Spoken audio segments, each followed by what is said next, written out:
दोस्तों, क्या आपने कभी सोचा है कि जिस भगवान को पूरी दुनिया पूजती है, उन्हें एक माँ कमरे में बंद कर दे? ऐसा क्यों हुआ होगा? ब्रज की पावन भूमि गोकुल में एक दिन ऐसा चमत्कार हुआ जिसने एक महान ऋषि को भी हिला दिया। एक तरफ थे महान संत गर्गाचार्य जी और दूसरी तरफ एक नन्हा बालक जिसके चेहरे पे खीर लगी थी, लेकिन असल में वो कौन था ये कोई नहीं जानता था। भोग भगवान के लिए लगाया गया था, लेकिन बार बार कोई उसे खाए जा रहा था। और जब सच सामने आया तो सब कुछ बदल गया, क्योंकि वो कोई साधारण बालक नहीं था, वो तो स्वयं भगवान श्री कृष्ण थे। लेकिन सवाल तो अभी भी है कि आखिर यशोदा मैया को भगवान को कमरे में क्यों बंद करना पड़ा। तो चलिए दोस्तों, सुनते हैं इस अद्भुत लीला को। वृंदावन की पावन भूमि गोकुल में एक दिन महान ऋषि गर्गाचार्य जी पधारे। वे नियम के बहुत पक्के थे और पक्के वाले वैष्णव थे। जहाँ भी जाते अपने साथ शालिग्राम भगवान को लेकर जाते। पहले उन्हें भोग लगाकर ही वो स्वयं भोजन करते थे। जब वे नंद बाबा के घर पहुंचे तो बिना भाव से यशोदा मैया से बोले, मैया, मेरे ठाकुर जी भी मेरे साथ आए हैं। यदि थोड़ा आटा, चावल, दाल और थोड़ा सा दूध मिल जाए तो मैं अपने हाथ से भोग बनाकर उन्हें अर्पित कर दूं। तब यशोदा मैया ने बड़े प्रेम से तुरंत रसोई की सामग्री लाकर उनको दे दी। वृंदावन की गायों का दूध भी वो लेकर आई, जिसकी सुगंध तो दूर से ही मन मोह लेती थी।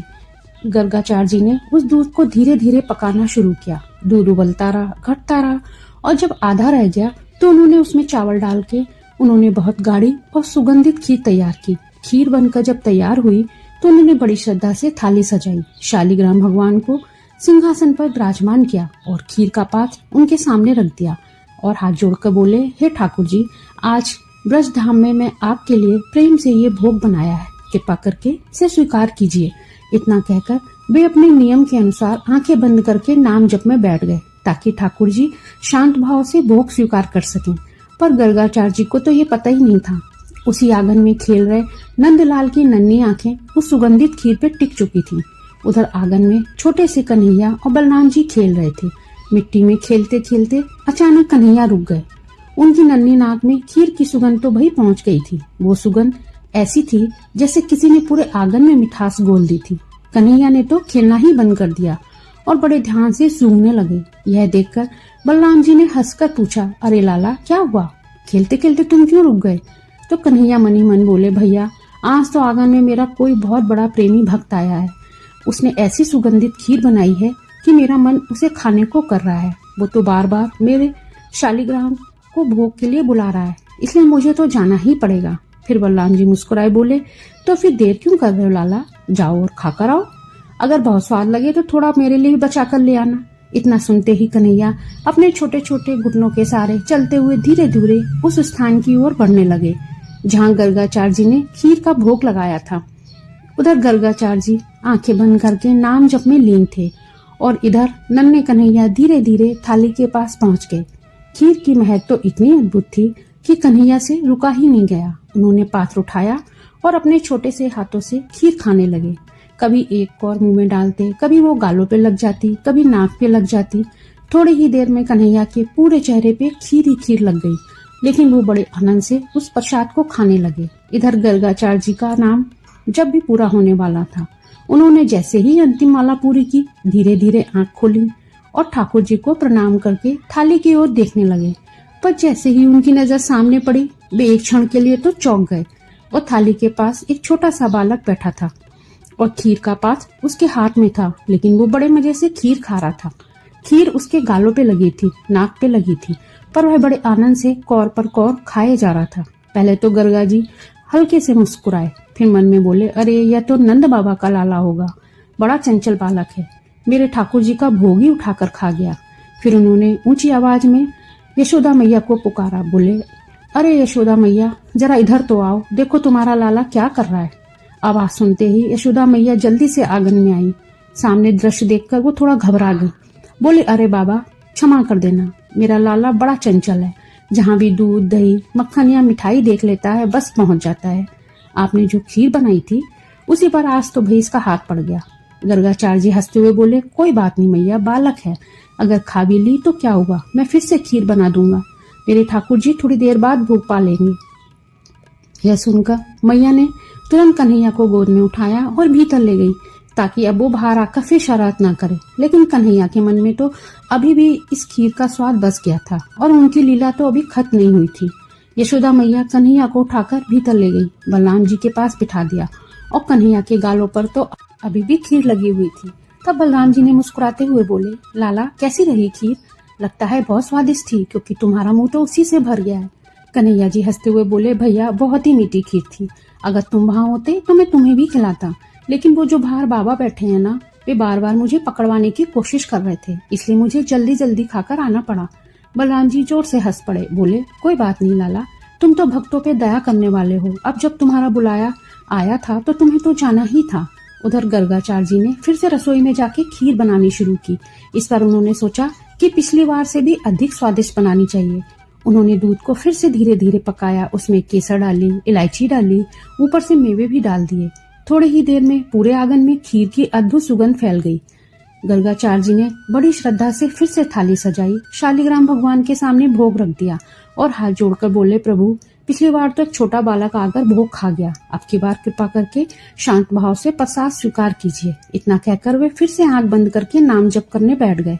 लेकिन इधर आंगन में खेल रहे कन्हैया को फिर वही सुगंध आने लगी। वे अचानक रुक गए और मनी मन बोले, अरे इस बार तो खीर पहले से भी ज्यादा स्वादिष्ट बनी है। बलराम जी समझ गए कि लाला का मन तो फिर से खीर खाने का हो रहा है। फिर वो मुस्कुरा के बोले, जाओ लाला, फिर से जाकर देख के आओ, लेकिन इस बार सावधानी से खाना, कहीं फिर से शिकायत न आ जाए। नन्हे कन्हैया चुपचाप घुटनों के बल चलते हुए फिर से वहीं पहुंच गए जहां गर्गाचार्य जी ने भोग लगाया था।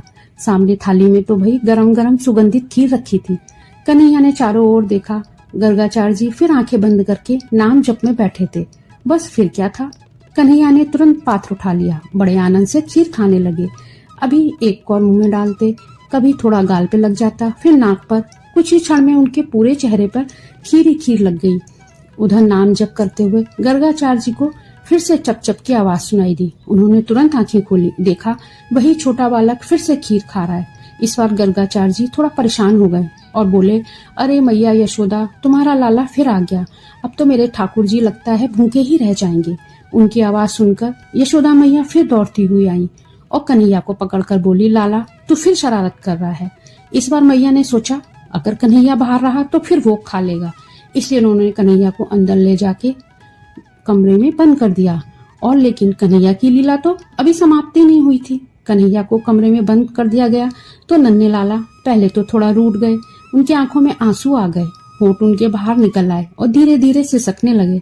लेकिन थोड़ी देर बाद वे फिर से खिड़की के पास चढ़कर खड़े हो गए और बाहर झांकने लगे। सामने गर्गाचार्य जी फिर से रसोई में खीर बना रहे थे। दूध की मीठी सुगंध पूरे आंगन में फैल रही थी। कन्हैया जी खिड़की को पकड़े पकड़े वही दृश्य देख रहे थे और मनी मन सोच रहे थे, इतनी स्वादिष्ट खीर बन रही है और मैं यहाँ बंद हूँ। उधर गर्गाचार्य जी को तो पूरा विश्वास था कि अब वह शरारती बालक बाहर नहीं आ पाएगा, इसलिए उन्होंने निश्चिंत होकर फिर खीर तैयार की, थाली सजाई, शालिग्राम भगवान के सामने प्रेम से भोग रख दिया। उसके बाद वे आंख बंद करके नाम जप में बैठ गए। लेकिन लीला तो अभी बाकी थी। कुछ ही क्षण बीते थे कि धीरे धीरे कमरे का दरवाजा अपने आप खुल गया और नन्हे कन्हैया घुटनों के बल चलते हुए बाहर निकल आए। वे चुपचाप थाली की ओर बढ़ने लगे जहाँ फिर से वही सुगंधित खीर रखी हुई थी। नन्हे कन्हैया धीरे धीरे घुटनों के बल चलते हुए थाली के पास पहुंच गए। सामने वही सुगंधित खीर थी जिसकी खुशबू से उनका मन तो पहले से ही ललचा चुका था। कन्हैया ने इधर उधर देखा। गर्गाचार्य जी तो अभी भी आंखें बंद करके नाम जप में बैठे थे। बस फिर क्या था, कन्हैया ने तुरंत खीर का पात्र उठा लिया और बड़े आनंद से खाने लगे। छोटे छोटे हाथों से खीर उठाते, कभी मुंह में डालते, वो कभी गालों पे लग जाती। थोड़ी ही देर में उनके पूरे चेहरे पे खीर लग गई। उधर गर्गाचार्य जी को फिर से चुपचाप की आवाज सुनाई दी। इस बार उन्होंने सोचा, लगता है वही शरारती बालक फिर आ गया है। तुरंत उन्होंने अपना आगे हाथ बढ़ाया, आज तो मैं खुद ही इसे पकड़ लूंगा। जैसे ही उन्होंने आंख खोली, सामने देखा तो एक क्षण के लिए बिल्कुल स्तब्ध रह गए, क्योंकि एक साधारण बालक नहीं बल्कि अद्भुत दिव्य दृश्य प्रकट हो चुका था। गर्गाचार्य जी ने जैसे ही ध्यान से देखा, उनका शरीर कांप उठा। उस छोटे से बालक की जगह अब दिव्य प्रकाश से चमकता हुआ रूप दिखाई दे रहा था। नन्हे गोपाल ने क्षण भर के लिए अपना चतुर्भुज स्वरूप प्रकट किया। 4 भुजाएं, हाथों में शंख, चक्र, गदा और पद्म। सामने स्वयं नारायण खड़े थे। गर्गाचार्य जी का हृदय भाव से भर गया।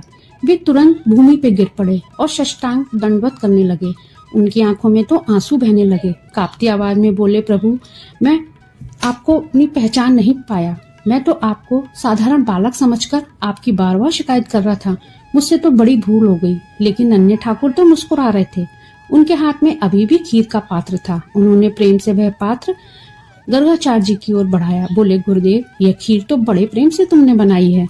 अब आप भी इसका प्रसाद ग्रहण कीजिए। गर्गाचार्य जी ने कांपते हुए हाथों से वह खीर ग्रहण की। लेकिन जैसे ही उन्होंने एक गिलास लिया, उनके अद्भुत आनंद की लहर दौड़ गई। उन्हें लगा जैसे यह साधारण खीर नहीं, बल्कि स्वयं भगवान के हाथों का अमृत है। उसी क्षण उनका मन पूर्ण भक्ति में डूब गया और वे कुछ पल के लिए समाधि जैसे भाव में स्थिर हो गए। नन्हे ठाकुर ने उन्हें प्रेम से उठाया और अपने छोटे हाथों से उनके कंधे को छूते हुए बोले, गुरुदेव, आप मेरे नामकरण के लिए आए हैं। मेरी आपसे एक विनती है, आपका आदेश जो भी है मुझे दीजिए। गर्गाचार्य जी ने प्रभु से कहा। कन्हैया मुस्कुराकर बोले, आपने जो अभी देखा, यह बात मैया यशोदा को मत बताइए। मैं यहाँ भगवान बनकर नहीं, बल्कि नंद बाबा का लाला बनकर आया हूँ, उनका प्रेम पाने। ब्रजवासियों का जो सरल प्रेम है, वही मुझे सबसे प्रिय है। गर्गाचार्य जी यह वचन सुनकर भाव विभोर हो गए। उन्होंने हाथ जोड़कर कहा, प्रभु, जैसा आप चाहें वैसा ही होगा। मैं किसी को यह रहस्य नहीं बताऊंगा। इतना कहकर वे बार बार नन्हे कन्हैया के चरणों को प्रणाम करने लगे। इधर कन्हैया फिर से अपने बाल रूप आ गए, जैसे कुछ हुआ ही ना हो। थोड़ी देर बाद यशोदा मैया वहाँ आई। बोली, बाबा, अब तो भोग लग गया होगा ना? गर्गाचार्य जी मुस्कुरा दिए। बोले, हाँ मैया, आज तो आपके लाला की कृपा से मेरे ठाकुर जी ने बड़े प्रेम से प्रसाद स्वीकार किया। यशोदा मैया कुछ समझ नहीं पाई, लेकिन गर्गाचार्य जी का हृदय भीतर से भर चुका था। उन्हें आज ये अनुभव हो चुका था कि जिस नन्हे बालक को ये ब्रजवासी साधारण समझते हैं, वही संपूर्ण जगत के पालनहार भगवान है। यशोदा मैया ने भगवान की सजा नहीं दी, बल्कि उन्हें प्रेम से बांध लिया था। जिस भगवान को दोस्तों वेद भी नहीं बांध सकते, उन्हें एक माँ ने अपने स्नेह से रोक लिया। भगवान श्री कृष्ण खुद कहते हैं कि मैं यहाँ भगवान बनकर नहीं, नंद बाबा का लाला बनकर आया हूँ। और यही इस लीला का सबसे बड़ा रहस्य है कि भगवान को ना बड़े यज्ञ चाहिए, ना सोना चांदी। उन्हें तो बस सच्चे प्रेम निर्मल हृदय वाला अपना भक्त चाहिए। यह बात गर्गाचार्य जैसे महानिशी भी उस दिन समझ गए कि भगवान को भोग से नहीं, भक्ति से पाया जाता है। तो अगर आप भी चाहते हैं कि भगवान आपके जीवन में आए, तो बस एक काम कीजिए, दिल से पुकारिए। क्योंकि भगवान वहाँ नहीं जाते जहाँ दिखावा होता है, वो तो वहाँ जाते हैं जहाँ सच्चा प्रेम होता है।